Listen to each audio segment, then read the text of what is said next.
Buenos días, hermanos. Les invito una vez más a que abran sus Biblias en 1 Corintios capítulo 14. 1 Corintios capítulo 14. El mensaje de hoy es una continuación del domingo pasado, ¿verdad? Y los versos que estamos examinando van del 20 al 25. 1 Corintios capítulo 14, versos 20 al 25. Abra ahí la Biblia, por favor.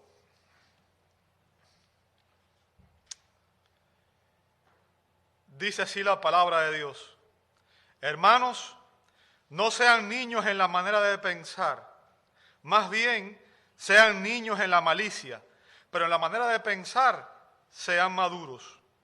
En la ley está escrito: por hombres de lenguas extrañas y por boca de extraños hablaré a este pueblo, y ni aun así me escucharán, dice el Señor. Así que las lenguas son una señal no para los que creen, sino para los incrédulos. Pero la profecía es una señal no para los incrédulos, sino para los creyentes. Por tanto, si toda la iglesia se reúne y todos hablan en lenguas y entran algunos sin ese don o que son incrédulos, ¿no dirán que ustedes están locos? Pero si todos profetizan y entra un incrédulo a uno sin ese don, por todos será convencido, por todos será juzgado.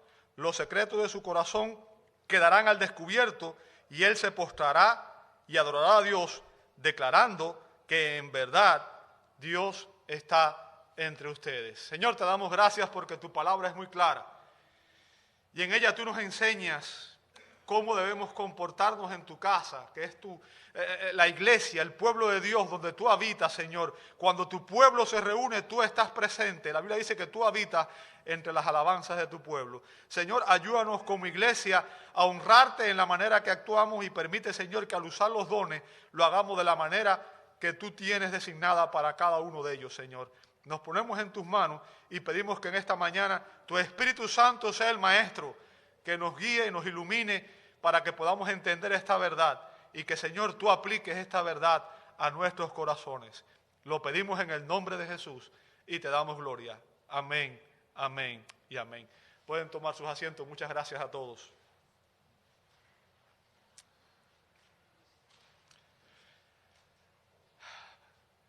Desde el capítulo 12 al capítulo 14, el apóstol Pablo ha estado lidiando con un problema que existía en la iglesia de Corinto, que estaba relacionado con el uso de los dones espirituales, específicamente con el abuso del don de lenguas. En Corinto había surgido una falsificación del don de lenguas. Y en este pasaje que estamos viendo, que es un pasaje crítico y como les dije la semana pasada, es un pasaje que ningún pastor escogería predicar, porque tiene dificultades, es difícil de interpretar este pasaje, tiene una serie de dificultades gramaticales y todo lo demás. En este pasaje Pablo nos da una enseñanza increíble, ¿verdad? Que es importante para la iglesia hoy, específicamente porque estamos viviendo un tiempo de mucha confusión con el surgimiento del movimiento carismático. Pablo nos enseña aquí que el criterio más importante para determinar si un don espiritual está vigente hoy o no es su propósito. ¿Ok? El criterio más importante para determinar si un don espiritual está vigente hoy o no es su propósito. Eso es lo que Pablo nos lleva a enseñar aquí, ¿verdad? Estos versos, 1 Corintios 14, 20 al 25, constituyen el argumento final del apóstol Pablo para persuadir a la iglesia de Corinto de que priorizaran la profecía en lugar de las lenguas, en su adoración pública, en sus servicios de adoración pública, y hace este llamado, este reclamo, esta exhortación, declarando el propósito de ambos, el propósito de la lengua y el propósito de las profecías. En estos versos, Pablo nos dio 3 instrucciones sobre el uso apropiado de los dones en el culto. 3 instrucciones sobre el uso apropiado de los dones en el culto. Ahora, ¿cuáles fueron las instrucciones que Pablo nos dio? Bueno, entre las instrucciones que Pablo dio, encontramos las exhortaciones que vimos la semana pasada en el verso 20. Recuerda, Pablo dice, hermanos, no sean niños en la manera de pensar. Recuerden que Pablo en el capítulo 3, verso 1 les dijo a los corintios que ellos seguían actuando como carnales, como personas no creyentes y que eran niños espirituales, ¿verdad? Y Pablo les dice, es tiempo de que dejen de pensar como niños, ¿bien? Sino que más bien sean niños en la malicia. O sea, en la manera de pensar debemos ser santos, debemos actuar con santidad, no con malicia, ¿verdad? Y después dice, pero en la manera de pensar sean maduros. O sea, esa fue la primera exhortación que Pablo les hizo, ¿verdad? En el verso 20. Y eso lo vimos la semana pasada, por tanto hoy no lo vamos a ver. Vamos a ir al segundo punto, que es unas explicaciones, versos 21 al 23. Bien, hoy empezamos el mensaje ahí, versos 21 al 23, donde Pablo ahora da unas explicaciones. Fíjense, vamos a ver aquí que el apóstol Pablo da 3 explicaciones, entre las que encontramos una profecía en el verso 21, bien, unos propósitos en el verso 22 y finalmente un problema en el verso 23. Vamos a empezar con la profecía en el verso 21. El apóstol comienza diciendo, verso 21, en la ley está escrito.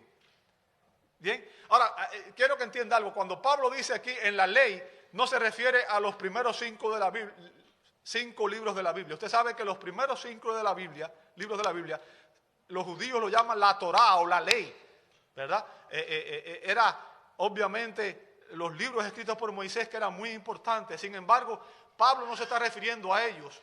En ocasiones los mismos judíos se refieren a toda la escritura como la ley. Bien, todo el Antiguo Testamento le llaman la ley. De hecho, Pablo en este pasaje cita a uno de sus profetas favoritos, que es el profeta Isaías. Creo que hay alrededor de 6 citas de Isaías en esta carta de Pablo, ¿verdad? Pablo cita aquí específicamente Isaías 28, 11 y 12. Isaías 28, 11 y 12. Ese es el pasaje que el apóstol Pablo cita aquí, que fue la lectura bíblica que tuvimos. ¿Recuerdan? Isaías 28.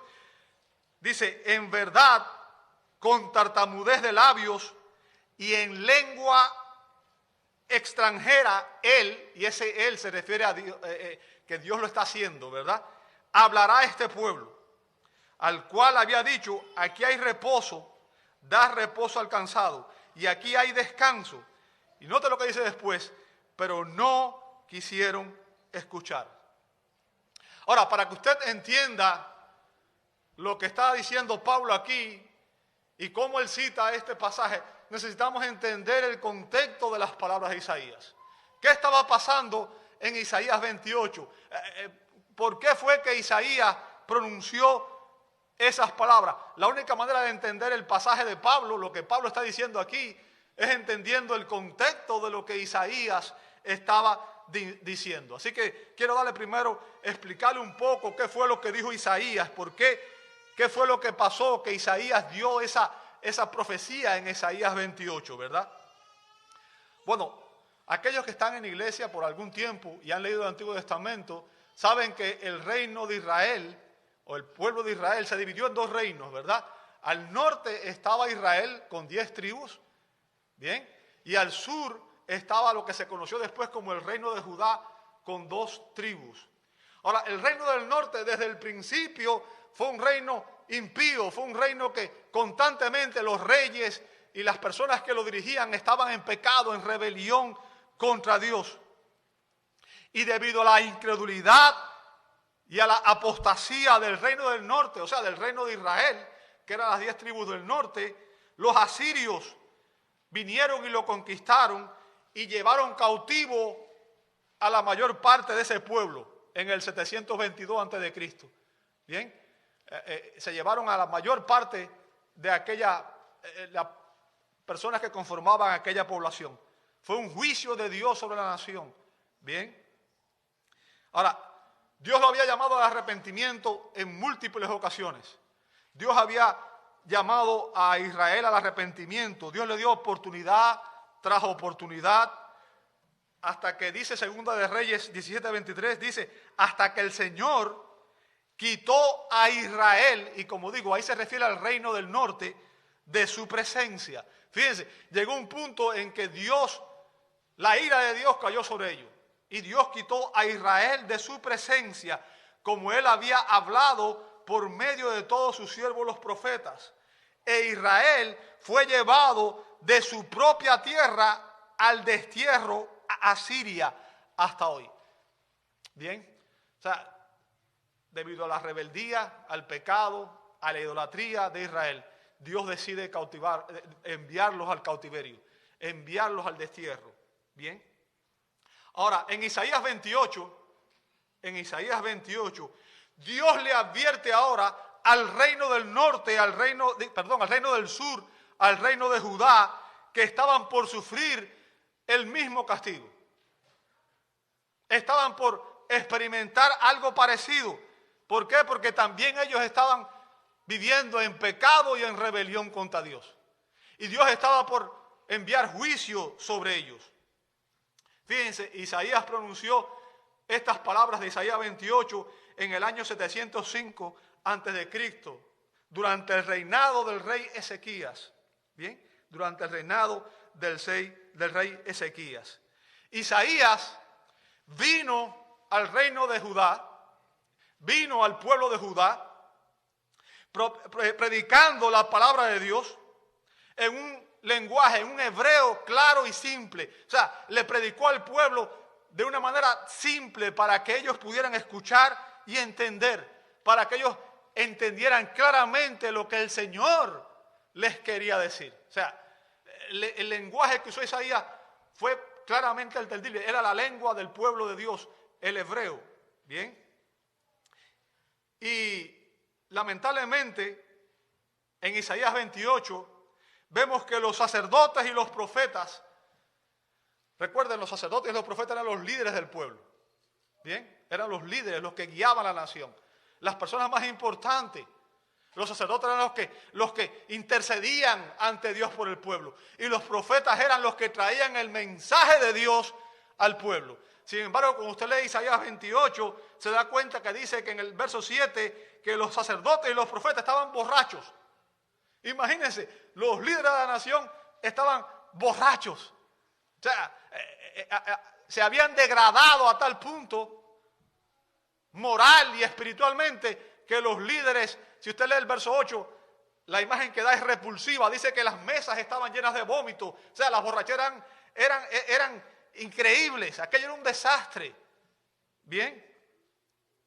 Ahora, esos líderes y el pueblo de Judá, al escuchar el mensaje que dio Isaías, se burlaron y los ridiculizaron, preguntándole si él estaba tratando de explicar su mensaje a niños recién nacidos, en el verso 9. Fíjense que le dice, ¿a quién le estás hablando? A niños destetados, o sea, a niños que están apenas siendo quitados del pecho de la madre, niños recién nacidos.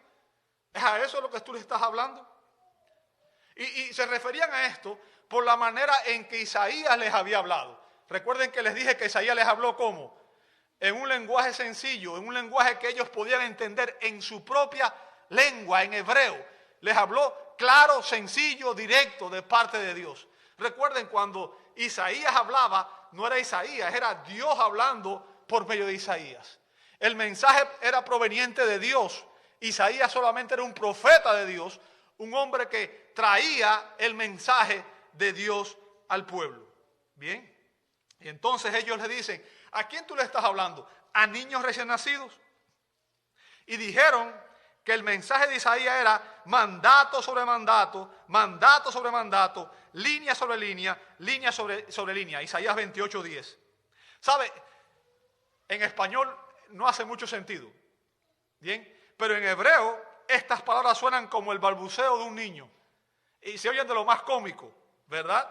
No lo voy a decir porque suena medio raro. Y yo tengo un problema.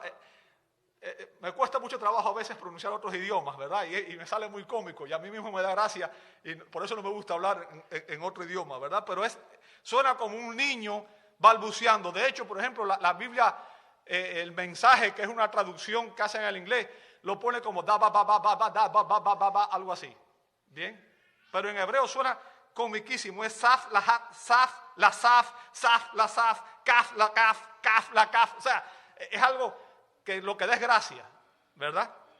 Ahora, en el verso 13, el Señor responde a sus burlas imitándolas. Fíjense, ellos se burlaron del mensaje que traía Isaías de parte del Señor, y lo que el Señor hace es imitar la burla que ellos hicieron, usando ahora el lenguaje ininteligible de un conquistador.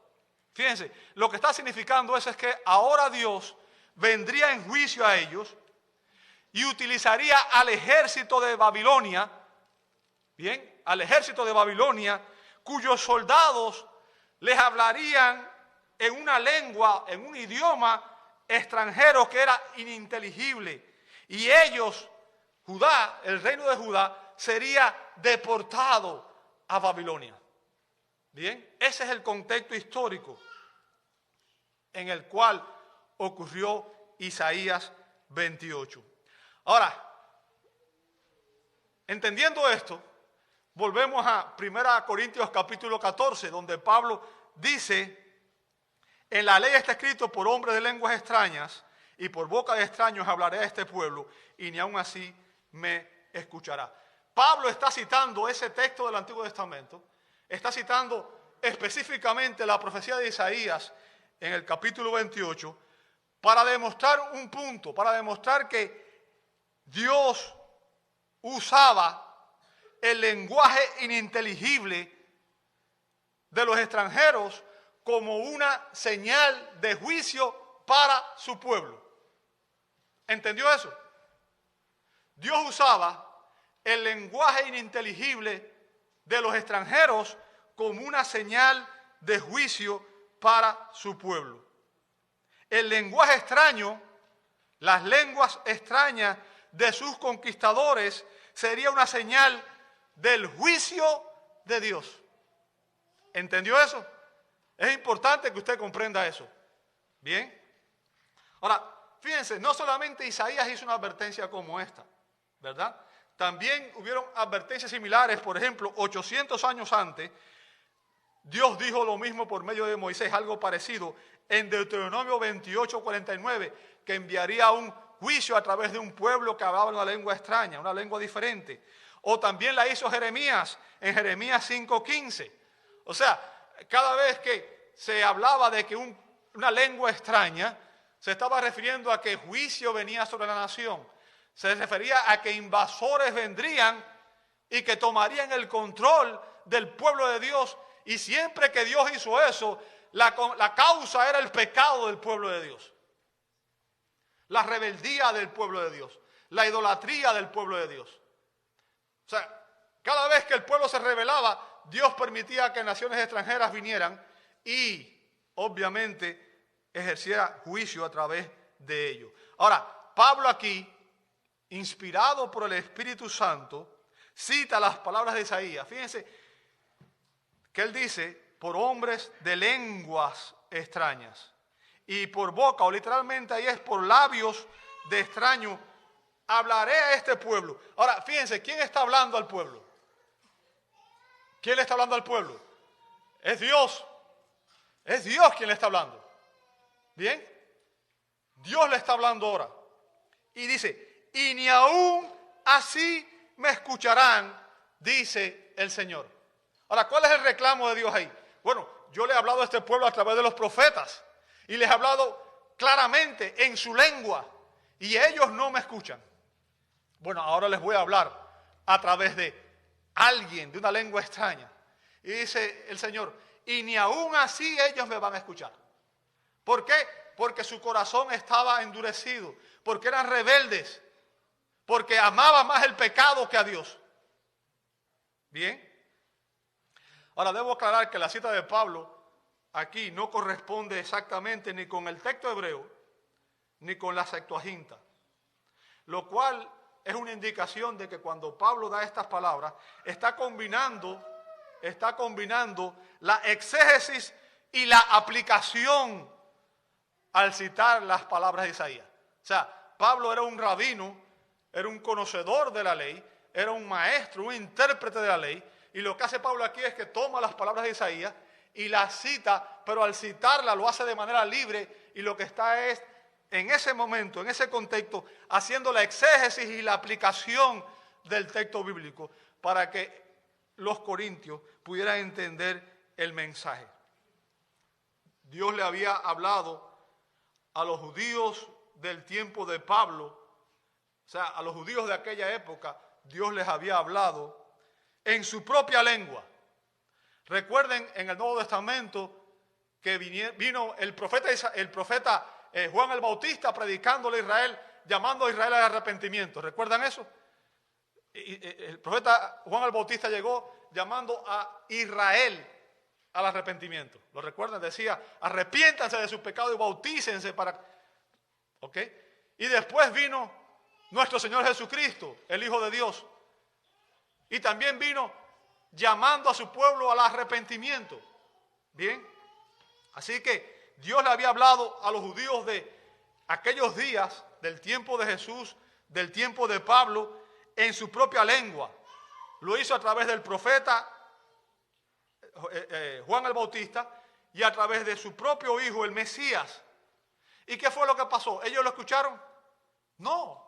La mayor parte del pueblo no escuchó el mensaje del Señor. Se rebelaron, ¿verdad? Ahora, el punto que está haciendo Pablo aquí, y es lo que quiero que usted entienda, es que cuando en Pentecostés los apóstoles empezaron a hablar en otras lenguas extranjeras, recuerdan en Hechos 2, cuando dice que habían partos, medos, elamitas y que todos escuchaban hablar en sus propios idiomas, judíos que vivían en la dispersión, judíos que habían sido llevados cautivos años antes, recuerdan, por los babilonios y por los asirios, y que ahora vivían en esas naciones. Ahora, cuando esos judíos empezaron a escuchar a los apóstoles hablar en lenguas extranjeras, ellos debieron comprender que juicio venía sobre la nación de Israel. Un juicio se avecinaba nuevamente sobre el pueblo de Dios. Y esa, amado hermano, es la aplicación que Pablo le da a las palabras de Isaías. Pablo dice, las lenguas son una señal del juicio de Dios.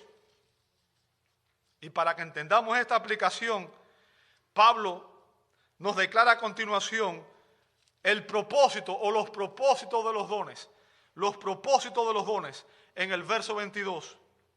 Bien. O sea, hace esto para que nosotros entendamos cómo se deben emplear los dones. Como les dije al principio, para que los dones se usen correctamente se requiere conocer el propósito para el cual están destinados a servir. Bien. Ahora, al interpretar la profecía de Isaías, Pablo nos describe en primer lugar el propósito de las lenguas y en segundo lugar el propósito de las profecías. Vamos a ver el propósito de las lenguas. En el verso 22, la primera parte, dice Pablo, así que las lenguas son ¿qué cosa? Son una señal. Bien, son una señal. No para quienes. Son una señal no para quienes. Para los creyentes, para los que creen, sino para quienes. Para los incrédulos. Y fíjense, en este versículo, Pablo proporcionó la única declaración directa con respecto al propósito específico del don de lenguas. Bien, es importante que entendamos esto. ¿Sabe? Desde el siglo pasado, principio del siglo pasado, hubo un resurgimiento en el movimiento carismático del uso del don de lenguas. Y mucha gente piensa que la lengua es un símbolo de madurez, de mayor comunión con Dios, y no entienden el propósito real del don de lenguas. Pablo nos dice aquí que el propósito específico del don de lengua era servir como señal. Señal. Bien. Una señal era una figura simbólica que indicaba otra cosa. ¿Escuchó? Una señal era una figura simbólica que indicaba otra cosa. Bien. Pablo dice aquí que las lenguas eran una señal ¿de qué? De juicio para los incrédulos. ¿Entendió eso? Las lenguas son una señal de juicio para los incrédulos. Ahora recuerde, porque a nosotros no nos importa mucho, quizás en la cultura que vivimos, pero la Escritura nos enseña que los judíos siempre buscaban señales de parte de Dios. Usted puede, por ejemplo, ver en Mateo 12:38, y nada más voy a poner 2 ejemplos, porque hay muchos más, pero obviamente por una cuestión de tiempo. Mateo 12:38 dice, entonces le respondieron algunos de los escribas y los fariseos. O sea, estaban hablando los escribas y los fariseos, que eran los líderes judíos, estaban hablando con Jesús, ¿verdad? Y ellos le dijeron, diciendo, maestro, queremos ver ¿qué cosa? Una señal de parte tuya. Jesús había venido hablándoles, predicándoles el reino de Dios, y ellos no quisieron escucharle. Bien. ¿Y qué pedían? Señor, danos señal. A pesar de que Jesús les dio señales, porque Jesús sanó a los enfermos, resucitó a los muertos, multiplicó los panes y los peces. O sea, hizo señales increíbles. Resucitó a Lázaro de la tumba. Y aún así aquel pueblo no le creyó. Señor, danos señal, danos señal, danos señal. Y es por eso que Pablo dice en 1 Corintios 1:22, porque en verdad los judíos piden señales. O sea, esa era la actitud continua de los judíos. Danos señal, ¿verdad? Ahora, debo aclarar aquí que cuando Pablo dice, así que las lenguas son una señal no para los que creen, sino para los incrédulos, hay personas que pueden malinterpretar esto y pensar equivocadamente que las lenguas fueron una señal que se usó para evangelizar a los incrédulos. Eso no es lo que Pablo está diciendo aquí.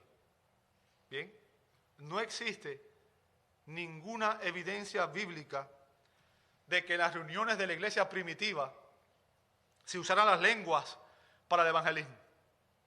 Bien, ni siquiera en Hechos capítulo 2, ¿recuerdan cuando el advenimiento del Espíritu Santo en Pentecostés? ¿Recuerda? Cuando los apóstoles empezaron a hablar en lengua y los judíos de la dispersión escucharon a los apóstoles hablar en los diferentes idiomas. Recuerden, las lenguas son idiomas o dialecto, ese es el término que usa la Escritura. Glosa significa idioma o dialecto. Bien, en Hechos 2 vemos que eran idiomas de otras naciones. Fíjense, los judíos lo oyeron hablar en sus idiomas las maravillas de Dios. Bien, pero ahí no se dice que ellos le predicaron el evangelio. Si usted lee el pasaje completo, se va a dar cuenta de que ellos simplemente proclamaron la grandeza de Dios y las obras de Dios en el pasado, pero después que llamaron la atención del pueblo, después que la gente se quedó intrigada, ¿qué está pasando? Aquello fue un llamado de atención, y después de eso, Pedro se paró y predicó el evangelio en la lengua común que todos conocían. Bien, o sea que no se usaron las lenguas para predicar el evangelio. Las lenguas no tenían ese propósito. Las lenguas tenían otro propósito. Las lenguas eran una señal para los judíos incrédulos, y no una señal convincente y salvadora, sino una señal judicial, una señal de juicio de Dios. Si usted lee las Escrituras, usted se va a dar cuenta que Jesús en el principio predicaba directo, predicaba un lenguaje sencillo, comprensible, y llegó un momento en su ministerio que el rechazo fue tal que él empezó a hablarles en parábolas. Y dice la Escritura que ya no le hablaba de otra manera. ¿Por qué? Porque de alguna manera estaba tratando de evitar el juicio. Mientras más claro es el mensaje, mientras más entendible es el mensaje, más responsable es la persona que lo escucha. Y cuando se predica el mensaje de Dios de una manera entendible y usted lo escucha de esa manera entendible, usted tiene dos opciones: recibirlo o rechazarlo. Si usted lo recibe, obviamente recibe la bendición que Él trae, pero aquellos que rechazan el mensaje de Dios, eso trae el juicio y el castigo de Dios. ¿Entiende el punto? Y ese es el llamado que Pablo está haciendo así, aquí. Lo que Pablo está diciéndole aquí, amado hermano, es que así como los judíos desobedientes de los reinos de Israel y de Judá se negaron a escuchar el mensaje claro e inteligible que Dios le envió a través de sus profetas y a través de Isaías, y ellos fueron castigados por su desobediencia, haciéndoles escuchar el lenguaje ininteligible de los invasores asirios y babilonios, juicio vendría nuevamente sobre el pueblo de Dios. Un nuevo juicio estaba por venir a los judíos en los días de Jesús y de Pablo. Ahora, Jesús mismo anunció este juicio también. Si usted lee conmigo en Lucas 19, 41 al 44, Lucas 19, Jesús el Mesías, el Hijo de Dios, Dios hecho carne, el Salvador, dice Lucas 19, 41 al 44. Cuando se acercó al ver la ciudad, o sea, cuando se acercó ¿quién? Jesús, ¿verdad? Dice que cuando Él se acercó, al ver la ciudad, ¿qué hizo? Lloró sobre ella, diciendo: si tú también hubieras sabido en este día lo que conduce a la paz, pero ahora está oculto a tus ojos, porque sobre ti vendrán días cuando tus enemigos echarán terraplén delante de ti, te sitiarán y te acosarán por todas partes, y te derribarán a tierra y a tus hijos dentro de ti, y no dejarán en ti piedra sobre piedra, porque no conociste el tiempo de tu visitación. ¡Wow! El Cristo estaba hablando. El Hijo de Dios vino con un mensaje claro, directo, al pueblo de Dios, hablándoles de la palabra de Dios, y ellos lo rechazaron. Nuevo juicio a los incrédulos estaba por venir. Y el punto de Pablo, para que entienda 1 Corintios 14, lo que Pablo está diciendo, amado hermano, es que cuando los apóstoles hablaron en lenguas en Pentecostés y los judíos los escucharon hablar en el idioma de otras naciones, ellos debieron haber comprendido que un nuevo juicio estaba por caer sobre aquella nación. Un nuevo juicio era inminente para Israel. Ellos habían rechazado y crucificado al Mesías, al Salvador, al Hijo de Dios, y habían rechazado el Evangelio de la gracia. Así que los extranjeros ahora se convertirían en los siervos temporales de Dios, y ellos vendrían e invadirían Israel. Dios estaba de esa manera dejando a un lado a Israel, su nación escogida, y estaba usando a un pueblo de lengua extraña para juzgarlo, y su lengua sería una señal de castigo sobre Israel. Hermanos, ese juicio ocurrió en el año 70 después de Cristo. Para los que no saben, en el año 70 después de Cristo cayó sobre Jerusalén las tropas del Imperio Romano. Y Jerusalén fue completamente destruida por el general Tito. El general Tito, que después se convirtió en emperador. Más de 1 millón de judíos fueron masacrados. Cientos de miles fueron llevados al cautiverio. El templo de Jerusalén fue destruido. Si usted los que conocen algo de la Biblia, los que conocen algo de historia, saben que hoy en Jerusalén lo único que queda es un muro del templo. Le llaman el muro de los lamentos. El resto, todo fue destruido. Todo fue destruido. Llevó a ruinas toda la ciudad. Bien. La ciudad de Jerusalén también fue quemada hasta los cimientos. Después de la destrucción de Jerusalén, y especialmente del templo, el propósito de las lenguas como señal de juicio dejó de existir.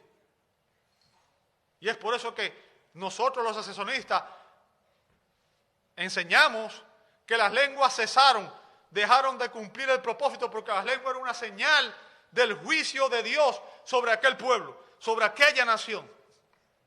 Y así como las luces de la carretera cesan de funcionar cuando sale el sol, así cuando el juicio vino, cesaron las lenguas porque dejaron de cumplir su propósito. Dejaron de cumplir su función. Ahora, hemos visto aquí el propósito del don de lenguas y vamos a examinar ahora el propósito de las profecías. Verso 22, la segunda parte, dice: pero la profecía, dice Pablo, es una señal no para los incrédulos, sino para los creyentes. Ahora, debo llamar la atención, y estaba leyendo de la Biblia de las Américas. Bien, estoy leyendo de la Biblia de las Américas.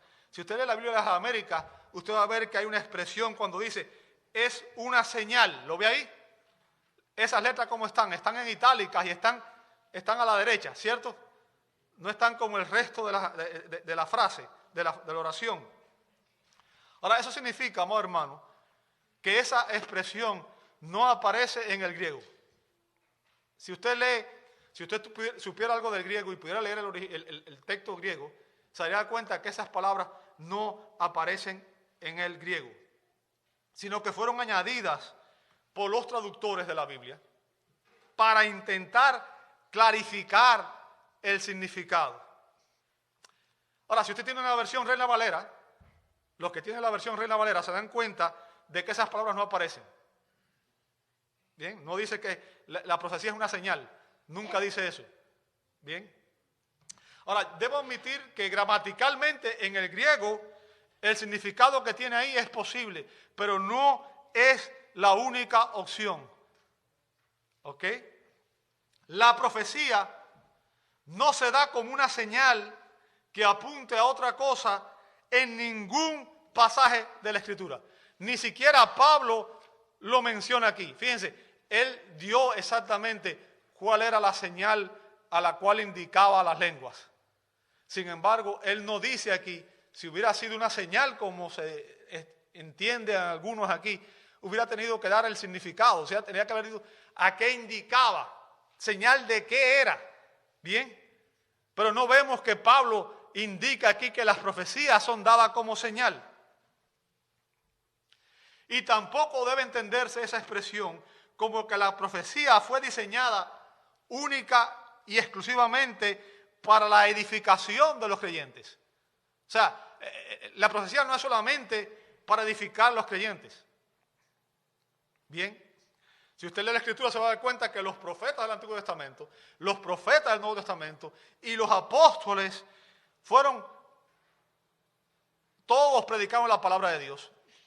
Y ellos fueron un instrumento de Dios para llamar al arrepentimiento a los incrédulos. ¿Sí o no? ¿Sí o no? De hecho, la Biblia dice que la iglesia, en Efesios 2:20, fue establecida sobre el fundamento de los apóstoles y los profetas. Fueron ellos los que fueron a predicar el evangelio al principio. Ellos fueron los primeros evangelistas. Bien.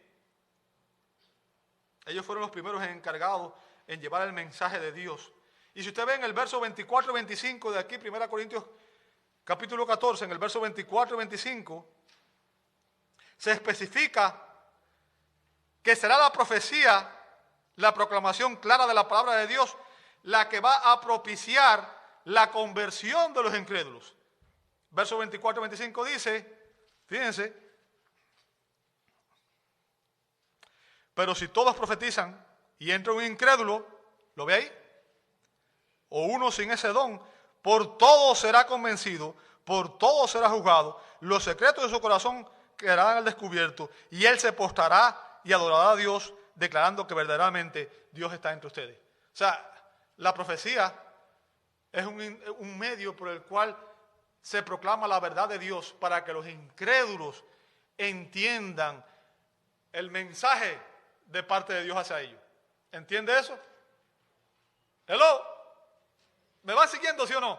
No se me duerman. Quiero estar seguro de que entienden. Esto es importante, amado hermano. ¿Ok?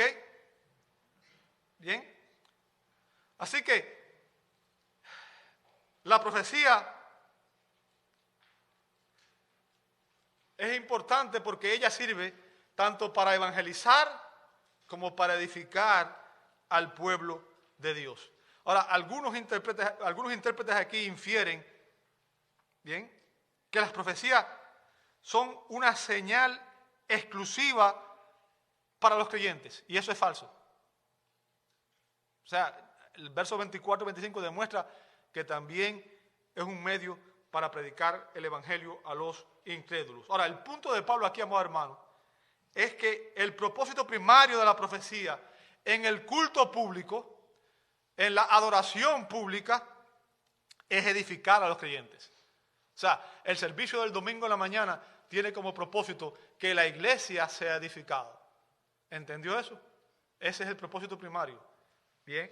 Ahora, a continuación, Pablo nos describe un problema en el verso 23. Un problema. Por tanto, si toda la iglesia se reúne y todos hablan en lenguas, y entran algunos sin ese don o incrédulos, ¿no dirán que estáis locos? Ahora, fíjense, el propósito de Pablo aquí es enseñarle a los cristianos que el don de lengua no tenía el propósito de ser utilizado en los servicios de adoración público. ¿Escuchó eso? El don de lengua no tenía el propósito primario de ser usado en los cultos de adoración pública. Y fíjense, Pablo menciona en este verso dos tipos de personas. Primero se refiere, en la traducción de la Biblia de las Américas, dice, algunos sin ese don. En la Reina Valera lo llama indoctos, y el término griego que usa ahí es idiotes, de donde viene nuestra palabra en español idiota. Aunque quiero aclarar una cosa, no malinterpreten, la palabra no tenía el significado que se tiene la mayoría de la gente hoy cuando usa esa palabra, ¿verdad? Que es un poco ofensiva y un poco fea. Tenía un significado diferente al que conocemos hoy. Se refería, obviamente, hoy cuando decimos una persona idiota, se refiere a una persona deficiente de capacidad natural de comprensión, ¿cierto? Sin embargo, en el griego significa una persona inexperta, carente de instrucción, una persona ignorante en cuanto a las verdades de la palabra de Dios, una persona que es indocta. ¿Bien? Entonces no era una palabra ofensiva, no lo interprete mal. ¿Bien? Se está refiriendo a personas que eran recién convertidas. ¿Ok? Ahora, en segundo lugar, Pablo menciona a los incrédulos. ¿Bien? Se refiere a personas que no eran creyentes, obviamente.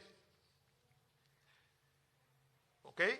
Importante que entendamos esto. Ahora, los corintios, siendo niños espirituales, pensaban que al hablar en lengua en los cultos públicos, al hablar en lengua y sobre todo la glosolalia, que es ese lenguaje incomprensible en los cultos públicos, es una señal de que Dios estaba entre ellos y de que ellos eran más espirituales que los demás. ¿Me siguió hasta ahí? Eso era lo que los corintios pensaban. Hablar en lenguas era una señal de que Dios estaba entre ellos.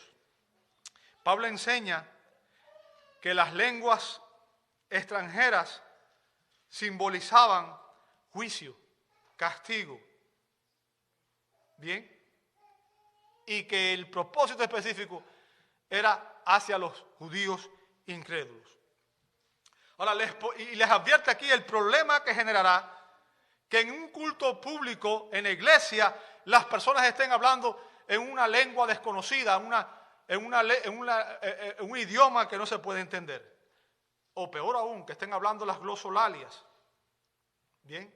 Les advierte que tanto los nuevos creyentes como los incrédulos que lleguen al asistir a un servicio público y ser testigos de que todo el mundo está hablando un idioma desconocido, ¿qué es lo que van a pensar? Esta gente está loca, ¿verdad? Están todos locos. ¿Qué hacemos aquí? Ahora, ponte a pensar, amado, ¿cómo te sentirías tú si tú vinieras a la iglesia y todo lo que se hablara aquí fuera un idioma que tú no pudieras entender? ¿Te sentirías bienvenido? ¿Sentirías que esta es tu casa, que es tu familia la que está aquí? ¿O te sentirías como un extraño?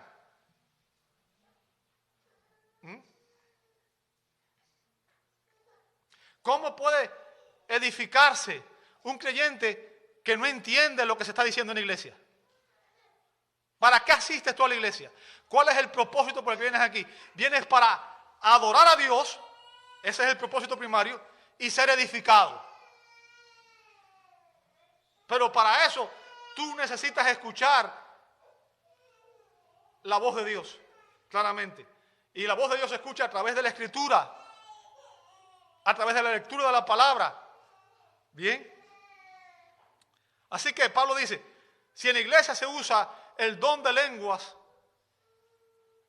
indiscriminadamente, tanto los incrédulos como los no creyentes van a pensar que todos están locos y no va a aportarle nada. Ahora, hemos visto las explicaciones del apóstol y ya voy a ver, y con esto voy a terminar. Me quedan 5 minutos, así que estoy bien.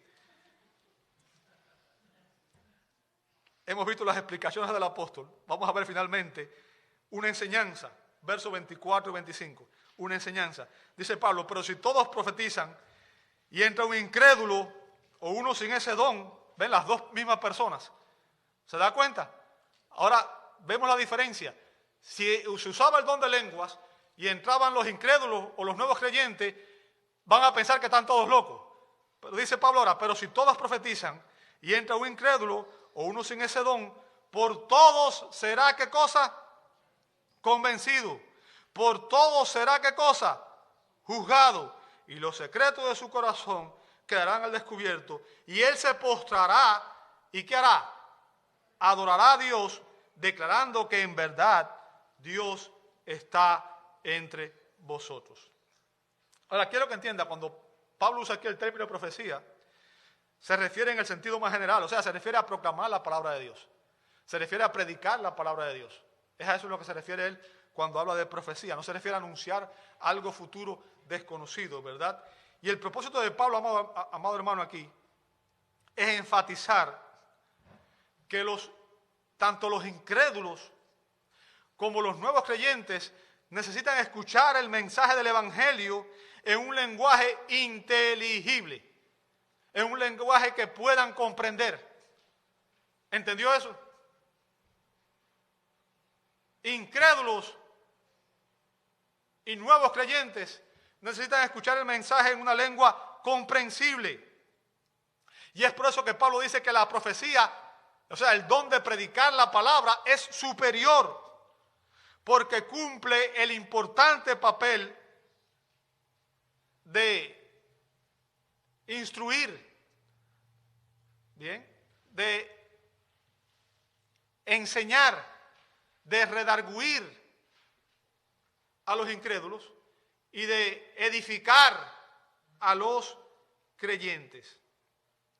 Bien, fíjense, cuando se predica la palabra de Dios de manera clara a los creyentes, dice la palabra de Dios que son edificados, exhortados y consolados en el verso 3 del capítulo 14.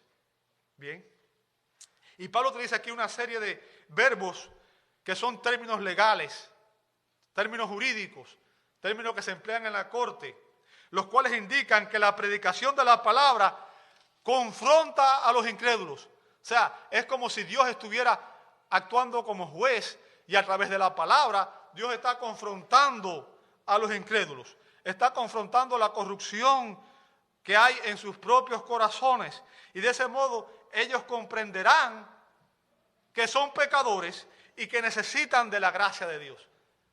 Bien, Dios llama a los pecadores al arrepentimiento, dice Hechos 17:30, porque la Biblia dice que todos los hombres somos pecadores.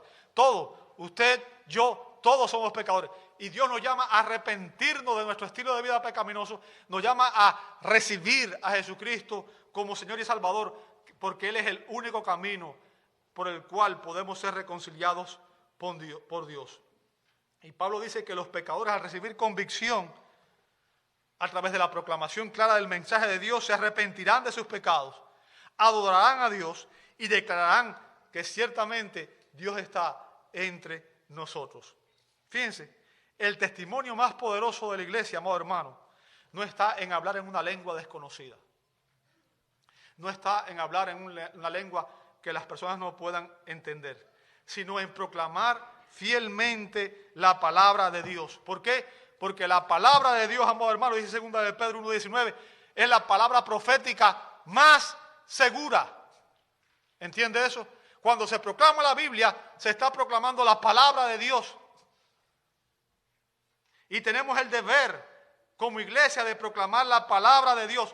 ¿Por qué? Dice Hebreos 4:12, porque la palabra de Dios es viva y es eficaz y es más cortante que cualquier espada de 2 filos y penetra hasta la división del alma y del espíritu, de las coyunturas y los tuétanos, y es poderosa para discernir los pensamientos y las intenciones del corazón. ¿Qué significa eso? La palabra de Dios, amado hermano, penetra en nosotros y hace la obra de traernos convicción, y es el medio por el cual, dice la Biblia, que Dios nos hace renacer, no de una simiente corruptible, sino por la palabra de Dios que vive y permanece para siempre. ¿Qué significa? Los incrédulos son renacidos, o sea, son hechos nacer de nuevo por la palabra de Dios. Y los creyentes somos edificados por la palabra de Dios. Cuando la palabra de Dios es proclamada con precisión, Dios es exaltado. Los incrédulos son evangelizados y los creyentes somos edificados. Oremos juntos, amado hermano, para que nuestra iglesia, la palabra de Dios siempre sea proclamada con precisión y que al escucharla todos puedan decir que ciertamente Dios está entre nosotros. Le invito a orar. Señor, te damos gracias. Gracias porque tu palabra es muy clara y en ella tú nos enseñas la verdad, nos enseña el propósito que tiene la lengua, el propósito que tiene la profecía, y también nos enseña, Señor, que tu palabra es el medio, el instrumento por el cual tú traes vida a aquellos que están muertos. Tu Espíritu Santo, Señor, imparte vida a través de tu palabra. Y tu Espíritu Santo edifica a la iglesia. A través de ella, Señor, nuestra fe es edificada. Señor, ayúdanos a entender el mensaje de tu palabra. Y permite, Señor, que no seamos oidores olvidadizos, sino que entendamos realmente que tu palabra es lámpara a nuestros pies, lumbrera a nuestro camino, que en ella tú te has revelado, que en ella está tu voluntad y que en ella tú nos llamas a vivir de una manera que te traiga gloria, para que podamos estar algún día en el reino eterno, viviendo en tu presencia por siempre. Obra en nuestros corazones y aplica esta palabra, Señor. Te lo pedimos en el nombre de Jesús. Amén y amén.